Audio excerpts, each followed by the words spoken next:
ಈಗ ನೀವು ಅವತ್ತು 2013 ಹೇಳಿದ್ರೆ 22 ಕ್ಷೇತ್ರ ಗೆಲ್ಲುತ್ತೆ ಅಂತೇಳಿ.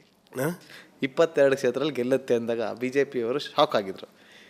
ಈಗ ಮತ್ತೊಮ್ಮೆ ಪ್ರೆಡಿಕ್ಟ್ ಮಾಡ್ಬೋದಾ ಕಮ್ಮಿಂಗ್ ಎಲೆಕ್ಷನಲ್ಲಿ 20 ಕಷ್ಟ ಇಲ್ಲ ಅಂತ ಅನ್ಸುತ್ತೆ ಬಿಜೆಪಿಗೆ? ಯಾಕೆ ಕರ್ನಾಟಕದಲ್ಲಿ ಮೋದಿ ಅಲೆ ಕಡಿಮೆ ಆಯ್ತಾ? 20ಕ್ಕೆ ಯಾಕೆ ಕಷ್ಟ ಇಲ್ಲ ಅನಿಸುತ್ತೆ ಅಂದರೆ, ನೋಡಿ, ನೀವು ನಾನೊಂದು ಕಳೆದ 7 ಚುನಾವಣೆಗಳನ್ನು, ಲೋಕಸಭೆಯದನ್ನು ಮತ್ತು ನಮ್ಮಲ್ಲಿ ಕರ್ನಾಟಕದ ಅಸೆಂಬ್ಲಿಗಾಗುವ ಚುನಾವಣೆದು ಸ್ಟ್ಯಾಟಿಸ್ಟಿಕ್ಸ್ನ ನಾನು ಕಂಪೇರ್ ಮಾಡಿದ್ದೀನಿ. ಕನ್ಸಿಸ್ಟೆಂಟಾಗಿ ಪ್ರತಿ ಸಲನೂ ಸೆಂಟ್ರಲ್ ಎಲೆಕ್ಷನ್ ಬಂದಾಗ ಬಿ ಜೆ ಪಿಗೆ ವೋಟ್ಸ್ ಜಾಸ್ತಿ ಬರುತ್ತೆ. ಅಂದರೆ ಕಾಂಗ್ರೆಸ್ಗಿಂತ ಜಾಸ್ತಿ ಬರುತ್ತೆ ಅಂತ ಹೇಳ್ತಿಲ್ಲ. ಬಿ ಜೆ ಪಿಗೆ ಅಸೆಂಬ್ಲಿಲಿ ಎಷ್ಟು ಬರುತ್ತೋ ಅದಕ್ಕಿಂತ ಒಂದು 5% 6% ಅಷ್ಟು ಓಟು ಹೆಚ್ಚು ಬರುತ್ತೆ.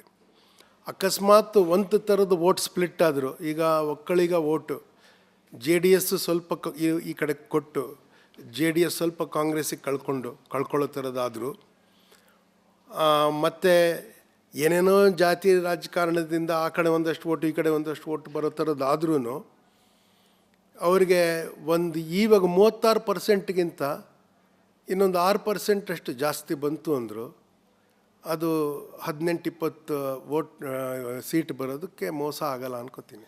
ಈಗ ಪ್ರಕಾಶ್ ಬೆಳವಾಡಿ ಅವರು ಮಾತಾಡ್ತಾ ಇದ್ರೆ ಒಬ್ಬರು ಕಲಾವಿದ್ರಂತ ನೋಡಬೇಕಾ, ಅಥವಾ ಒಬ್ಬ ಪತ್ರಕರ್ತ ಅಂತ ನೋಡಬೇಕಾ, ಅಥವಾ ಪ್ಯಾನ್ ಇಂಡಿಯಾ ಸ್ಟಾರ್ ಅಂತ ನೋಡಬೇಕಾ? ಅದೊಂದು ಭಂಡಾರನೇ ಇದೆ ಸರ್ ನಿಮ್ಮಲ್ಲಿ. ರಾಜಕೀಯ ವಿಶ್ಲೇಷಕರು ಕೂಡ ನೀವು ನೋಡಿ ಎಷ್ಟು ಕ್ಲೀನಾಗಿ ಹೇಳಿದ್ರಿ ಪರ್ಸೆಂಟೇಜ್ ಹೆಂಗೆ ಬಂದಿತ್ತು ಅಂತೇಳಿ. ಹೇಗೆ ಸರ್ ಇದೆಲ್ಲ ಹೇಗೆ ಸಾಧ್ಯ? ಯಾಕಂದರೆ ನೀವು ಪ್ಯಾನ್ ಇಂಡಿಯಾ ಸ್ಟಾರ್, ಎಲ್ಲ ಭಾಷೆಗಳಲ್ಲೂ ಕೂಡ ಸಿನಿಮಾಗಳನ್ನು ಮಾಡ್ತಿರ್ತೀರಿ. ಆ ಬಿಡುವಿನಲ್ಲೂ ಕೂಡ ಇಷ್ಟೆಲ್ಲ ತಿಳಿದುಕೊಳ್ಳೋದಕ್ಕೆ ಸಾಧ್ಯ ಏನು? ಒಂದು ಮೋದಿಯವರ ಮೇಲೆ ಇದ್ದಂಥ ಒಂದು ಒಲವ, ಅಥವಾ ದೇಶದ ಮೇಲಿರುವಂಥ ಒಲವ, ಅಥವಾ ನಿಮ್ಮಲ್ಲೇ ಒಂದು ಆಸಕ್ತಿ ಮೂಡಿದೆಯಾ? ಈ ಪೇಪರಲ್ಲಿ ವಿಶ್ಲೇಷಣೆ ಆಗುತ್ತಲ್ಲ, ಅದಕ್ಕೆ ಹೆಚ್ಚು ಗಮನ ಕೊಡಲ್ಲ. ನಾನು ಬರೀ ಸ್ಟ್ಯಾಟಿಸ್ಟಿಕ್ಸಿಂದ ಮಾಡೋದು. ಇವಾಗ ನಾನು ಓದ್ತೀನಿ ಯಾವ್ಯಾವ ಹೆಂಗೆ ಶಿಫ್ಟ್ ಆಗಿದೆ ಆ ಥರ ಹೇಳ್ತೀನಿ. ನಾನು 2019 ಎಲೆಕ್ಷನ್ ಆದಾಗ ನಾನು ಹೇಳಿದೆ, ನಾನು ಇಲ್ಲಿ ಎಷ್ಟೊಂದು ಸ್ಟೇಟಲ್ಲಿ ಅವ್ರಿಗೆ 50%ಗಿಂತ ಜಾಸ್ತಿ ವೋಟ್ಸ್ ಬಂತು ಬಿ ಜೆ ಪಿಗೆ. ನಾನು ಹೇಳಿದೆ, ನಾವು ಟ್ರೆಡಿಷ್ನಲ್ ಆಗಿ ಹೇಳಿದ್ದು ಕ್ಯಾಲ್ಕುಲೇಷನ್ ಮಾಡಿದ್ರೆ ಲೆಕ್ಕ ಸಿಗಲ್ಲ, ಇದಕ್ಕೆ ಗೋಸ್ಟ್ ವೋಟ್ಸ್ ಬರ್ತದೆ, ಅಂದರೆ ನಮ್ಗೆ ಗೊತ್ತಾಗದೇ ಇರೋ ವೋಟ್ಸ್ ಬರ್ತಾಯಿದೆ. ನಾನೇನು ಊಹೆ ಮಾಡಿದೆ ಅಂದರೆ, ಯಾರಿಗೆ ಮನೆಗೆ ನೀರು, ಇದು ಗ್ಯಾಸು ಈ ಥರದ್ದೆಲ್ಲ ಇದೆಯಲ್ಲ, ಅಲ್ಲಿ ಹೆಂಗಸರು ಜಾತಿ ರಿಲಿಜನು ಎಲ್ಲ ನೋಡದೆ ಸ್ವಲ್ಪ ಜನ ಮೋದಿಗೆ ವೋಟ್ ಮಾಡಿದ್ದಾರೆ ಅಂತ ನನಗೆ ಅಭಿಪ್ರಾಯ ಇದೆ ಅಂತ ಹೇಳಿದೆ.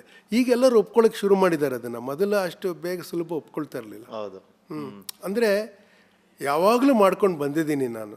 ನಂಗೆ ಜರ್ನಲಿಸಮ್ ಎಕ್ಸ್ಪೀರಿಯೆನ್ಸು ಇದ್ದಿದ್ದರಿಂದ ಸ್ವಲ್ಪ ಜಾಸ್ತಿ ಮಾಡ್ತೀನಿ. ನೀವು ಆಗಲೇ ಒಂದು ಮಾತು ಹೇಳಿದ್ರಿ, ಆ 9 hours ಮೋದಿ ಅವ್ರದ್ದು ಒಂದು ಇತ್ತು, ಅದನ್ನು ಟ್ರಿಮ್ ಮಾಡಬೇಕಿತ್ತು, ಅದನ್ನು ಎಡಿಟ್ ಮಾಡಿಸ್ಬೇಕಿತ್ತು ಅಂತೇಳಿ ಮಾಡಿದ್ರೆ ಆಮೇಲೆ ಅದು ಇಲ್ಲ, ನಾವು ಮಾಡಲಿಲ್ಲ. ಅದು ಯಾಕೆಂದರೆ ನಾನು ಅದನ್ನು ಓದಿ ತಿಳ್ಕೊಂಡು ನಾನು ಚೇಂಜ್ ಆಗಿದ್ದೀನಿ ಅಂತ ಹೇಳೋ ಟೈಮ್ಗೆ ಆಗಲೇ ಒಂದು 3-4 ತಿಂಗಳಾಗಿತ್ತು. ಅಷ್ಟೊತ್ತಿಗೆ ಮೋದಿ ಇದು ಪ್ರೈಮ್ ಮಿನಿಸ್ಟರ್ ಕ್ಯಾಂಡಿಡೇಟ್ ಆಗ್ತಾರೆ ಅಂತ ಖಾತ್ರಿ ಆಗಿತ್ತು. ನಾನು ಬರೀ ಫೇಸ್ಬುಕ್ ವಾರಿಯರ್ ಆಗಿಬಿಟ್ಟೆ ಆಮೇಲೆ ಕಂಟಿನ್ಯೂಸ್ ಅವ್ರಿಗೆ. ಅಂದರೆ ತುಂಬ ಜನ ನನ್ನ ಮಾತಾಡ್ಸೋದು ಬಿಟ್ಬಿಟ್ರು ಅವಾಗ. ಅಂದರೆ ನಮ್ಮ ಹಳೆಯ ಲೆಫ್ಟ್ ಫ್ರೆಂಡ್ಸ್ ಏನಿದ್ರು ಅವ್ರಿಗೆ ಒಂಥರ ಬಿಟ್ರೆ ಮಾಡ್ದಂಗಿತ್ತು ನಾನು ಅವ್ರನ್ನ ಅಂತ ಬಿಟ್ಬಿಟ್ರು ಅವ್ರನ್ನ. ಗ್ಯಾರಂಟಿ ಯೋಜನೆ ಸಕ್ಸಸ್ ಆಗ್ತಾ ಇದೆಯಾ ಕರ್ನಾಟಕದಲ್ಲಿ? When you become a larger economy, ಧರ್ಮ ಅಂದರೆ ಒಂದು ವ್ಯವಸ್ಥೆ ಕೆಲವು ಮಿನಿಮಮ್ ಗ್ಯಾರಂಟಿಯನ್ನು ಕೊಡಬೇಕು. ನಾನು ಹೇಳ್ತಿರುವ ಮಿನಿಮಮ್ ಗ್ಯಾರಂಟಿ ಈ ಸಿದ್ದರಾಮಯ್ಯ ಅವರ ಸರ್ಕಾರ ಹೇಳ್ತಿರುವ ಮಿನಿಮಮ್ ಗ್ಯಾರಂಟಿ ಅಲ್ಲ ಸಂಪೂರ್ಣವಾಗಿ. ನಾ ಹೇಳ್ತಿರೋದೇನೆಂದರೆ, ನೋಡ್ರಿ, ಮಕ್ಕಳಿಗೆ ಶಿಕ್ಷಣ ಗ್ಯಾರಂಟಿ ಇರಬೇಕು, ಮಕ್ಕಳಿಗೆ ಪೌಷ್ಟಿಕ ಆಹಾರ, nutrition, minimum basic nutrition guarantee ಇರಬೇಕು. ಓಕೆ, ಮತ್ತು ಮಕ್ಕಳಿಗೆ ವೈದ್ಯಕೀಯ ವ್ಯವಸ್ಥೆ, ಪ್ರೈಮರಿ ಹೆಲ್ತ್ ಕೇರ್ ಸೆಂಟರಲ್ಲಿ ಹೇಗಿರಬೇಕು ಅಂದರೆ, ಅವರು ದುಬಾರಿ ಪ್ರೈವೇಟ್ ಕ್ಲಿನಿಕ್ಕಿಗೆ ಹೋಗೋ ಥರ ಮಾಡಬಾರ್ದು. ನೀವು ದುಬಾರಿ ಇಂಗ್ಲೀಷ್ ಮೀಡಿಯಮ್ ಸಿಗಲಿ ಅಂತ ಇಂಗ್ಲೀಷ್ ಹೇಳ್ಕೊಡ್ತಾರೆ ಅಂತ ಪ್ರೈವೇಟ್ ಸ್ಕೂಲ್ಗೆ ಹೆಂಗೆ ಹೋಗಬಾರ್ದು ಮಕ್ಕಳು. ಅದೇ ರೀತಿಯಲ್ಲಿ ಸರ್ಕಾರದ ಶಾಲೆ, ಸರ್ಕಾರದ primary health care centre, taluk ಆಸ್ಪತ್ರೆ ಜಿಲ್ಲಾ ಆಸ್ಪತ್ರೆ, ಇದರಲ್ಲಿ ಎಲ್ಲ ಸಿಗಬೇಕು ಅವ್ರಿಗೆ. ಕೇಳ್ತಾರೆ ಪ್ರಕಾಶ್ ಬೆಳವಾಡಿ ಅವರೇ, ನಾವು ಹೊಟ್ಟೆ ತುಂಬಿಸ್ತಾ ಇದ್ದೀವಿ, ಅಕ್ಕಿ ಕೊಡ್ತಾ ಇದ್ದೀವಿ, ಕರೆಂಟು ಇನ್ನೂ ಫ್ರೀ ಕೊಡ್ತಾ ಇದ್ದೀವಿ, ಬಸ್ಸಲ್ಲಿ ಓಡೋದಕ್ಕೆ ಫ್ರೀಯಾಗಿ ಕಳಿಸ್ತಾ ಇದ್ದೀವಿ, ಯುವ ನಿಧಿ ಯೋಜನೆ ಅಂತ ಮಾಡಿದ್ದೀವಿ, ಇಷ್ಟೆಲ್ಲ ಕೊಡ್ತಾ ಇದ್ದೀವಲ್ಲ, ಫಸ್ಟು ಅವ್ರಿಗೆ ಜೀವನಕ್ಕೆ ಏನು ಬೇಕೋ ಅದು ನಾವು ಮಾಡ್ತಾ ಇದ್ದೀವಿ. ಅದಕ್ಕೆ ನಾನು ಅದನ್ನೆಲ್ಲ ಸಪೋರ್ಟ್ ಮಾಡ್ತಿದ್ದೀನಿ. ಅವ್ರು ಮಾಡ್ತಾರೋ ಅದನ್ನೆಲ್ಲ ಸಪೋರ್ಟ್ ಮಾಡ್ತೀನಿ.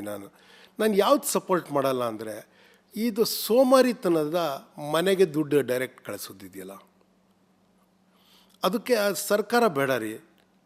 ಸರ್ಕಾರ ಬೇಡ, ಆ್ಯಕ್ಚುಲಿ ಪೋಸ್ಟ್ಮನ್ನು ಬೇಡ ಅದಕ್ಕೆ, ಆಯಿತಾ. AI ರೋಬೋಟ್ ಬಾಟ್ಸ್ ಮಾಡುತ್ತದು, ಪ್ರೋಗ್ರಾಮ್ ಮಾಡಿ ಇಟ್ಬಿಟ್ರೆ ಬ್ಯಾಂಕಿಂದ, ನೀವು ಸರ್ಕಾರದ ಬ್ಯಾಂಕಿಂದ ಪ್ರೋಗ್ರಾಮ್ ಮಾಡಿಬಿಟ್ರೆ ಡೈರೆಕ್ಟಾಗಿ ಮನೆಗೆ ಹೋಗುತ್ತೆ. ನಮಗೆ ಸರ್ಕಾರ ಬೇಕಾಗಿಲ್ಲ ಅದನ್ನ ಮಾಡೋದಕ್ಕೆ.